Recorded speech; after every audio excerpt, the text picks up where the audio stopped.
Every year, a loggerhead sea turtle hatches on a beach in Florida. It has never been anywhere. It has no map, no compass, no phone signal, no one to follow. Within hours, it crawls to the water and starts swimming east into the Atlantic. It crosses the entire ocean, circles the Mediterranean, drifts down past the Azores, and then, years later, after covering 10,000 miles of open ocean, it turns around and swims back to the exact beach it was born on, to within a few hundred meters of the precise spot where it hatched. It has never done this before. Nobody taught it, and it does it anyway. Your GPS reroutes when you take a wrong turn. This turtle navigated 10,000 miles of featureless ocean with nothing but its own body. So, what exactly is going on inside these animals? And why don't we have any of it? The short answer is that animals aren't using one system. They're using several simultaneously. And most of them work on principles that humans didn't even discover until the 20th century.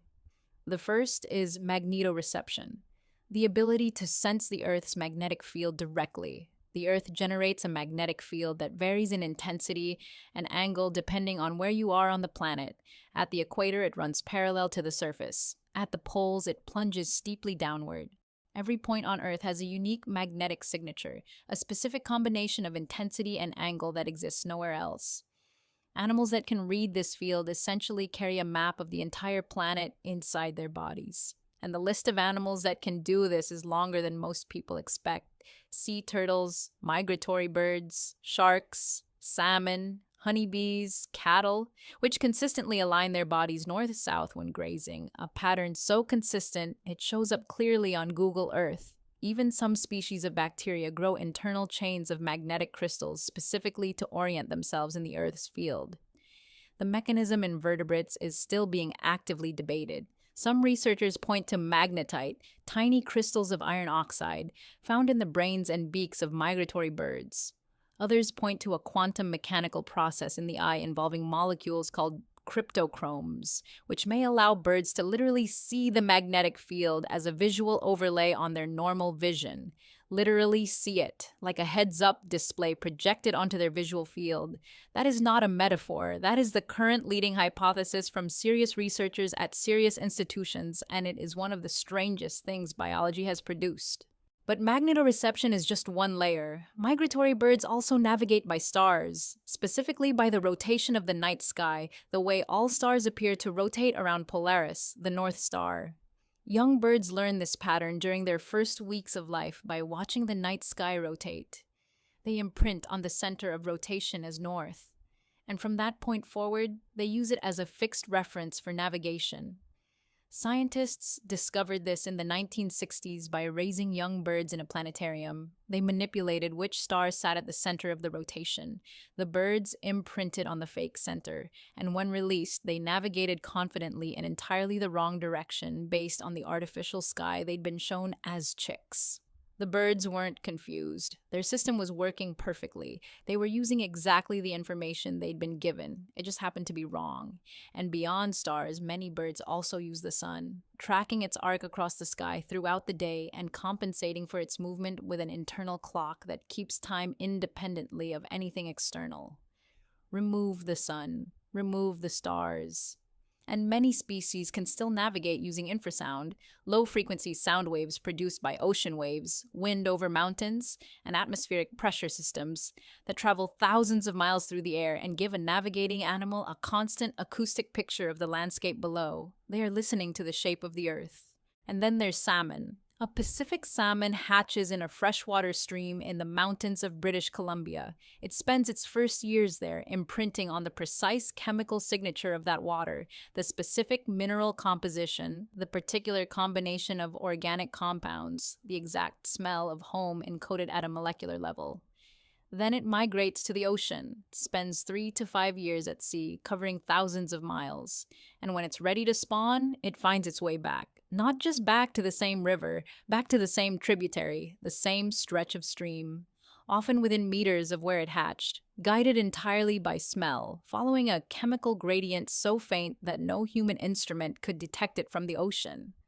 The salmon isn't remembering a route, it's following a scent that has been diluted across thousands of miles of ocean water down to a concentration of parts per trillion.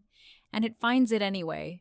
And what's strange is that humans have almost none of this. We have a vestigial magnetic sense. There is magnetite in the human ethmoid bone just behind the nose, but it appears to do essentially nothing useful for navigation. We lost our ability to read the magnetic field somewhere in our evolutionary history, probably when we started using landmarks and language and maps instead. We have no star compass, no infrasound landscape reading, no molecular memory of home encoded in our olfactory system. What we have instead is a hippocampus, the brain region responsible for spatial memory and navigation, that builds maps from experience, from walking routes, from landmarks, from turning left at the coffee shop and right at the park, from the slow accumulation of spatial information gathered step by step over years. It works, but it's slow, it's fallible, it requires being somewhere to learn it, and crucially, it's being actively degraded by GPS. A 2020 study published in Nature Communications found that people who rely heavily on GPS navigation show measurably reduced hippocampal activity when navigating compared to people who navigate without it. The brain region responsible for building spatial maps gets less exercise, and over time, less capable.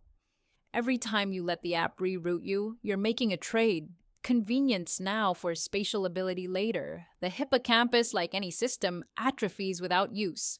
The loggerhead turtle navigating 10,000 miles of open ocean is using systems so sophisticated that human technology has only recently been able to detect them, let alone replicate them. And we are voluntarily outsourcing the pale shadow of navigation that we still have left. Which raises a question worth sitting with. The animals haven't changed. The sea turtle still crosses the Atlantic. The Arctic tern still flies from pole to pole, 70,000 kilometers every year, the longest migration of any creature on Earth. The salmon still finds the exact stream it was born in. The bird still reads the stars it learned as a chick. They do all of this without being taught, without practicing, without any external tool. And we, the species that invented the compass, the sextant, the satellite, are getting lost in car parks. There's something in that worth paying attention to. Not because GPS is bad, not because we should navigate by magnetic field and starlight, but because every system you stop using is a system you lose. And the navigation tools we were born with, the ones that took millions of years to develop, are quietly going offline while we follow a blue dot on a screen. The turtle doesn't need the dot. It never did. And maybe it's about time we stop needing it too.